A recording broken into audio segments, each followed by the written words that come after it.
Hello friends.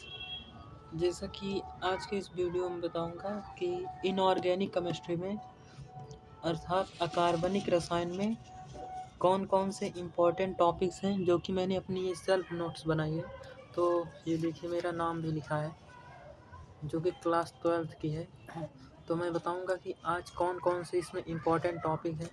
तो मैंने nice line भी लिखी थी जो नेल्सन मंडेला की थी कि शिक्षा वह शक्तिशाली हथियार है जिसका उपयोग संपूर्ण विश्व को बदलने के लिए किया जा सकता है। तो आज मैं बताऊंगा कि इसमें केमिस्ट्री में इनऑर्गेनिक केमिस्ट्री में कौन कौन से इम्पोर्टेंट क्वेश्चन है। तो सबसे पहले मैं बता देता हूँ कि जैसा कि मैंने अपने पिछले वीडियो में बताया था, तो अगर आप ऑर्गेनिक केमिस्ट्री का नहीं देखें तो आप उसे देख लीजिएगा, मैंने उसे बताया। तो यहाँ देखिए सबसे पहला है विलयन। तो विलयन की डिफिनीसन तो पूछेंगे नहीं। फिर विलयन के प्रकार आता है, तो विलयन के प्रकार भी उतना नहीं पूछा जाता। ये बस केवल मैंने समझने के लिए लिखा था कि कौन कौन से विलयन है और कैसे क्या क्या होता है। तो ये देखिए मैंने लिखा है विलेयता। तो ये भी सॉल्युबिलिटी भी उतनी नहीं पूछी जाती है। फिर उसके बाद मैं बात करूँ तो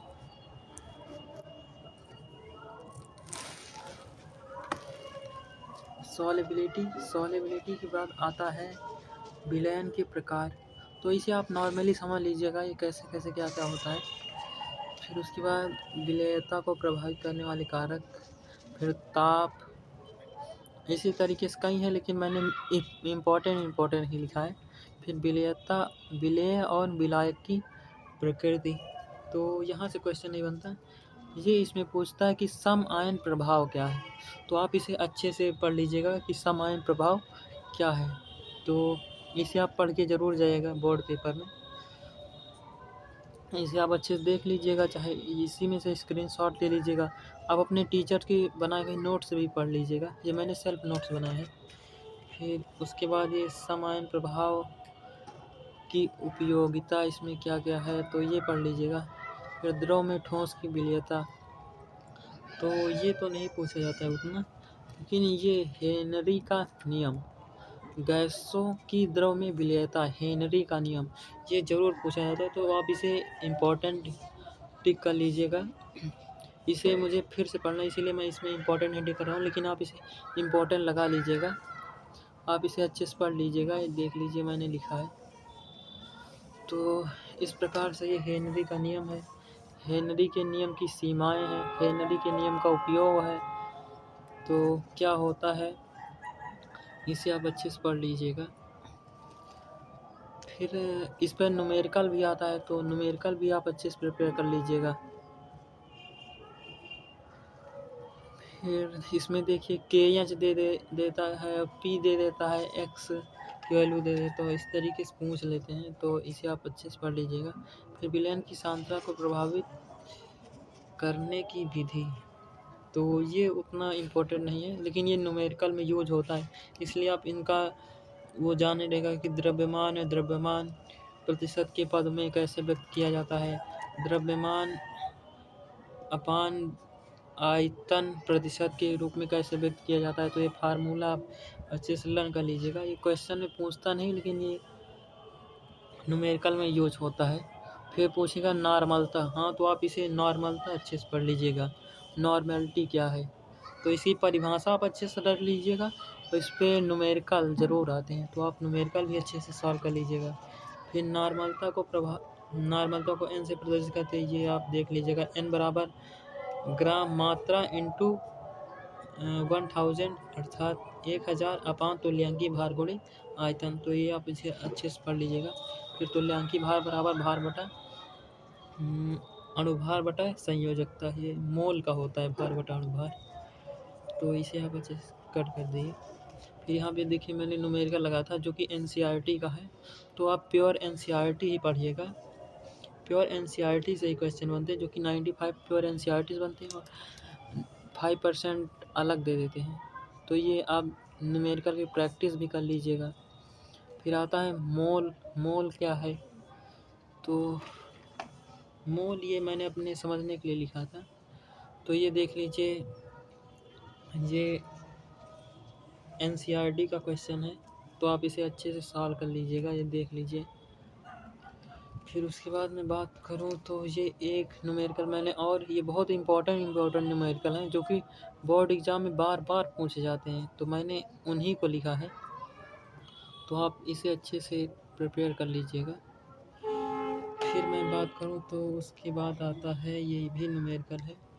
फिर मैंने ये मोल के विषय में कुछ डिफाइन किया है, क्योंकि मुझे मोल भी समझना था कि मोल का कॉन्सेप्ट कैसे क्या क्या होता है।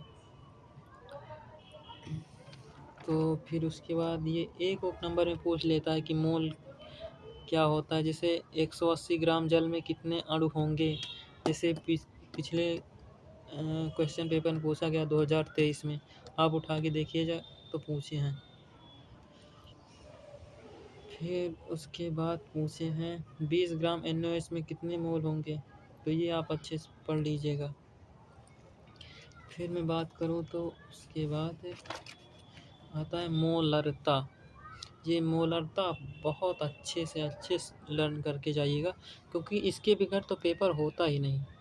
इसके बगैर इनऑर्गेनिक केमिस्ट्री अधूरी है, तो इसे आप अच्छे से पढ़ लीजिए। किसी विलयन के 1 लीटर में विलय के मोल या ग्राम अणु को मोलरता कहते हैं। तो आप इसे अच्छे से डिफिनीशन और इसका सूत्र क्या होता है, इसे आप अच्छे से। हेलो फ्रेंड्स, तो यहाँ पर देखिए ये मोलरता का ही क्वेश्चन है, तो आप इसे अच्छे से सॉल्व कर लीजिएगा। तो ये देख लीजिए, ये पिछले साल आया भी है, तो मैंने जो क्वेश्चन आए हैं मैंने उन्हीं को लिखा है, तो आप इन्हें अच्छे से प्रिपेयर कर लीजिएगा कि ये पहला क्वेश्चन, फिर ये दूसरा क्वेश्चन है, फिर ये देखिए मैंने कैलकुलेशन भी की है। फिर उसके बाद आता है मोललता, मोलेलिटी। तो मोलेलिटी क्या होती है, नॉर्मलता, मोलरता और मोललता, ये क्या होता है, आप इसे अच्छे से प्रिपेयर कर लीजिएगा, क्योंकि ये हर बार आते हैं। इनके बगैर इनऑर्गेनिक केमिस्ट्री अधूरी सी रहती है, इनके बगैर पेपर होता ही नहीं। तो इसे स्मॉल एम से रिप्रेजेंट करते हैं। तो ये आप देख लीजिए, मैंने न्यूमेरिकल लगाया, तो न्यूमेरिकल भी अच्छे से सॉल्व कर लीजिएगा। तो ये NCERT के न्यूमेरिकल हैं, और प्लस मैंने पेपर से देखे जो क्वेश्चन आए हैं उन्हें अच्छे से लिख लिए हैं, तो आप इन्हें अच्छे से लिख लीजिए। फिर ये मोल प्रभाज है। मोल प्रभाज क्या आता है, ये 2024 में क्वेश्चन पूछा गया था, तो इसे आप अच्छे से प्रिपेयर कर लीजिए। किसी विलयन में विलेय तथा विलयन की मोलों की संख्या का अनुपात, विलायक एवं विलयन की मोलों की संख्या का अनुपात मोल प्रभाज कहलाता है। तो इसे आप अच्छे से देख लीजिएगा क्या होता है। इसे x से प्रदर्शित करते हैं, तो यहाँ जैसे a का मोल प्रभाव निकालना, तो x से बराबर Na/Na प्लस Nb, तो इसे आप अच्छे से देख लीजिएगा। फिर से xb निकालना है, तो xb/Na प्लस Nb, फिर टोटल Na प्लस Nb = 1 होता है, तो आप इसे अच्छे से देख लीजिएगा। इस पे न्यूमेरिकल भी है, तो आप अच्छे से न्यूमेरिकल। फिर विलयन के गुणधर्म पूछता है, तो यहाँ देखिए परासरण दाब, विसरण, परासरण, ये सब क्या है, तो आप इसे अच्छे से प्रिपेयर कर लीजिएगा। परासरण तथा विसरण में अंतर पूछ लेता है कभी कभी, तो परासरण दाब तो आप ज़रूर पढ़ के जाइए, क्योंकि ये बहुत इम्पोर्टेंट है। उसमें भी पूछा जाता है, जैसे कि PCS OCS लेवल के RO ARO, उसमें भी पूछे गए हैं क्वेश्चन, तो परासरण दाब आप ज़रूर पढ़ के जाइएगा, आप देख लीजिए। फिर उसके बाद पूछता है ये बाह्य परासरण, अंतः परासरण, मैंने अच्छे से डिफाइन किया है। और फिगर ज़रूर ड्रा करिएगा, क्योंकि डायग्राम के ही मार्क्स मिलते हैं। एग्जामिनर डायग्राम को ही देख के अच्छे से मार्क दे देता है। फिर जैसे अर्धपारगम्य झिल्ली है, ये क्या है, तो मैंने ये लिखा है, क्योंकि अर्धपारगम्य झिल्ली पे तो क्वेश्चन नहीं बनता, लेकिन इसके विषय में कभी कभी पूछ लेता है। अब ये परासरण दाब क्या है, एक परासरण था, एक परासरण दाब है, तो आप परासरण दाब अच्छे से प्रिपेयर कर लीजिएगा, तो मैंने ये देखिए लिखा है। फिर बर्कले हर्टले विधि, ये भी पूछ ली जाती है, तो आप इसे अच्छे से प्रिपेयर कर लीजिएगा। फिर एक क्वथनांक में उन्नयन, इससे न्यूमेरिकल बहुत पूछे जाते हैं, तो आप इसे अच्छे से प्रिपेयर कर लीजिएगा। फिर उसके बाद है, मैंने इस पर न्यूमेरिकल भी लगाया था, क्वथनांक में उन्नयन और क्वथनांक का अवनमन ये भी पूछा जाता है। हिमांक का अवनमन तो उन्हें भी आप देख लीजिएगा, लेकिन ये उतने इम्पोर्टेंट नहीं है। फिर ये राउल्ट का नियम, वाष्प दाब का नियम, तो इसे आप अच्छे से प्रिपेयर कर लीजिएगा। फिर राउल्ट का द्वितीय नियम, ये राउल्ट का नियम तो आप ज़रूर पढ़ के जाइएगा, क्योंकि एक वाष्प दाब का एक अवाष्प दाब का, तो ये आप अच्छे से प्रिपेयर कर लीजिएगा और फिगर भी अच्छे से बनाना सीख जाइएगा, क्योंकि ये ज़रूर पूछे जाते हैं। राउल्ट के नियम की सीमाएं, फिर वैद्युत रसायन आ जाता है चैप्टर 2, तो इसमें ये तो इंट्रोडक्शन है, इंट्रोडक्शन में ज़्यादा कुछ नहीं पूछते। फिर जैसे प्रबल विद्युत अपघट्य, फिर इसमें में से ये भी नहीं, ये यहाँ से स्टार्ट होता है हमारा जो पेपर का वो रहता है इलेक्ट्रोड या अर्ध सेल, तो इसे आप अच्छे से प्रिपेयर करके जाइएगा। फिर यहाँ पर कैथोड क्या है, इलेक्ट्रोड विभव क्या है, ये ईएमएफ ज़रूर पूछता है, इस पर न्यूमेरिकल आता है, तो आप इसे अच्छे से प्रिपेयर कर लीजिएगा। फिर उसके बाद विद्युत वाहक बल क्या है, तो आप इसे अच्छे से देख लीजिएगा। ये विद्युत रासायनिक सेल कौन कौन से हैं और कैसे प्रिपेयर होता है, तो ये बहुत इंपॉर्टेंट क्वेश्चन है, तो आप इसे अच्छे से प्रिपेयर कर लीजिएगा। ये फिर विद्युत रासायनिक श्रेणी है, तो ये भी बहुत इम्पोर्टेंट है, ये तो उसमें यूज होती है जब विद्युत रासायनिक सेल का हम ईएमएफ निकालते हैं तो ये देखिए मैंने न्यूमेरिकल भी लगाया है ईएमएफ पर, तो आप भी अच्छे से लगा के जाइएगा, क्योंकि ज़रूर पूछा जाता है। फिर उसके बाद मैं बात करूँ तो आ जाता है नट समीकरण, तो ये भी इम्पोर्टेंट है, नट समीकरण आप अच्छे से प्रिपेयर कर लीजिएगा।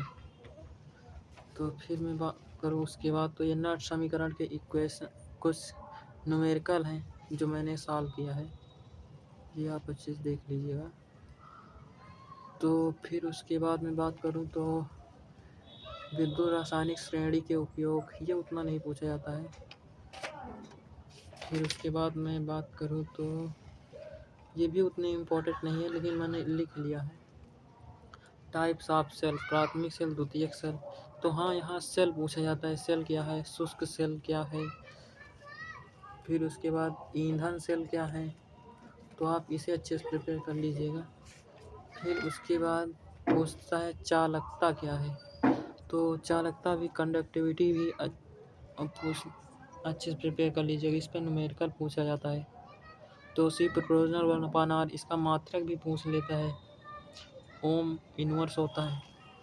फिर उसके बाद मैं बात करूँ तो ये तुल्यांक चालकता, ये क्या होता है, कोलराउस का नियम, ये तो आप ज़रूर पढ़ के जाइएगा। कोलराउस का नियम ये वेरी वेरी इम्पोर्टेंट है, और इसके उपयोग क्या है ये ज़रूर पूछा जाता है। तो ये देखिए मैंने लिखा है, और इस पर न्यूमेरिकल भी मैंने किया है, तो आप भी अच्छे से करके जाइएगा। फिर हार्डे-सुलज़े का नियम, ये भी कभी कभी पूछ लिया जाता है। फिर उसके बाद मैं बात करूँ तो ये डी एवं एफ ब्लॉक के तत्व अर्थात संक्रमण तत्व के बारे में, तो संक्रमण तत्व क्या है, हाँ तो इसकी डिफिनीशन पूछ लेता है, तो आप इसे अच्छे से प्रिपेयर कर लीजिएगा। डी ब्लॉक क्या है, 3D श्रेणी क्या है, 4D श्रेणी क्या है, 5D श्रेणी क्या है, तो ये सब आप अच्छे से प्रिपेयर करके जाइएगा, क्योंकि इसके बगैर पेपर होता ही नहीं है। तो फिर मैं बात करूँ तो आता है संक्रमण तत्व के गुणधर्म, तो ये आप अच्छे से प्रिपेयर कर ले के जाइएगा। उपलब्धता, इलेक्ट्रॉनिक विन्यास, धात्विक गुण, तो ये सब आप अच्छे से देख लीजिए। फिर परमाणु त्रिज्या क्या होती है, तो ये भी आप अच्छे से प्रिपेयर कर लीजिएगा, ये कब घटती है कब बढ़ती है, तो ये देख लीजिए। आयनिक त्रिज्या क्या है, फिर उसके बाद पूछ लेता है आयनन ऊर्जा घनत्व, गलनांक एवं क्वथनांक, क्रियाशीलता। फिर उसके बाद मैंने लिखा है रंगीन यौगिकों का निर्माण, जटिल यौगिकों का निर्माण, ये सभी आप अच्छे से लिख लीजिएगा, क्योंकि ये डी ब्लॉक के तत्वों का गुणधर्म है। फिर चुंबकीय गुण, अनुचुंबकीय गुण कैसे कहाँ कहाँ फाइंड होता है। फिर मैंने ये अच्छे से देखिए लिखा है कैसे क्या क्या होता है। प्रतिचुंबकीय गुण, ये कब कैसे क्या होता है, जब अपोजिट रहते हैं, जब सेम रहते हैं तो क्या होता है। जब अयुग्मित इलेक्ट्रॉन की संख्या 0 रहती है तो प्रतिचुंबकीय होता है, तो आप इसे अच्छे से प्रिपेयर कर लीजिएगा। फिर लौ चुंबकीय गुण, फिर आते हैं एफ ब्लॉक के तत्व, अंतः संक्रमण तत्व, इनके भी गुण पूछता है। लैंथेनाइट एक्टिनाइट श्रेणी पूछता है, तो आप इसे अच्छे से प्रिपेयर कर लीजिएगा। इलेक्ट्रॉनिक विन्यास, भौतिक अवस्था, ये तो जर्नल है, लेकिन इसमें पूछता क्या है, लैंथेनाइट संकुचन क्या है, तो आप इसे अच्छे से प्रिपेयर करके जाइएगा। लैंथेनाइट संकुचन क्या है ये आप देख लीजिए, ये ज़रूर पूछता है। फिर उसके बाद पूछता है लैंथेनाइट संकुचन का उपयोग। फिर एक्टिनाइट तो इसी तरीके से पूछ लेता है, तो मैंने वो नहीं लिखा है, लेकिन आप ज़रूर उसे प्रिपेयर करके जाइएगा। तो फिर उसके बाद ये मैंने उसी के लिए पेज छोड़ दिया था, एक्टिनाइट के लिए। फिर उसके बाद पूछता है सहसंयोजी यौगिक। तो सहसंयोजी यौगिक में क्या क्या इम्पोर्टेंट है, मैं डायरेक्ट इम्पोर्टेंट ही बता रहा हूँ। तो इसमें पूछता है कि लीगेंड क्या है, तो आप लीगेंड प्रिपेयर करके जाइएगा। ये देख लीजिए लीगेंड क्या है, इनके प्रकार कौन कौन से हैं। तो इसमें पूछ लेता है कि एक दंती लीगेंड क्या है, तो आप ये अच्छे से देख लीजिएगा एक दंती लीगेंड क्या है। फिर उसके बाद मैं बात करूँ द्विदंती लीगेंड क्या है, त्रिदंती लीगेंड क्या है, चतुष्कदंती क्या है, तो आप ये अच्छे से देख लीजिएगा। ये मैंने लीगेंड के IUPAC नाम लिखे हैं। फिर उसके बाद बात करें तो ये कीलेट प्रभाव क्या होता है, ये भी पूछ लिया जाता है क्वेश्चन। उपसह संयोजी संख्या अर्थात कोऑर्डिनेट नंबर क्या होता है, ये भी पूछ लिया जाता है, तो आप इसे अच्छे से देख लीजिएगा। इस पर न्यूमेरिकल रहते हैं, तो आप इसे अच्छे से देख लीजिएगा। प्रभावी परमाणु क्रमांक, ये EAN, तो ये भी आप अच्छे से प्रिपेयर कर लीजिएगा, ये भी पूछा जाता है, ये बहुत इम्पोर्टेंट है। फिर उसके बाद जटिल यौगिकों का IUPAC नाम, तो ये तो IUPAC नेम ज़रूर पूछता है, तो आप शायद लिखे होंगे, तो आप अपनी नोट से पढ़िएगा, चाहे इसी नोट से पढ़ लीजिएगा। फिर उसके बाद मैं बात करूँ तो इनका ये देखिए कैसे कैसे नामकरण होता है, तो मैंने नोमेनक्लेचर लिखा है। फिर उसके बाद वर्नर का सिद्धांत, ये भी वेरी वेरी इंपॉर्टेंट है ये। उसके बाद है BBT बैलेंस बॉन्ड थ्योरी, तो इसे आप अच्छे से प्रिपेयर करके जाइएगा। तो ये देखिए मैंने वर्नर का सिद्धांत लिखा था। फिर मैं बात करूँ तो उसके बाद ये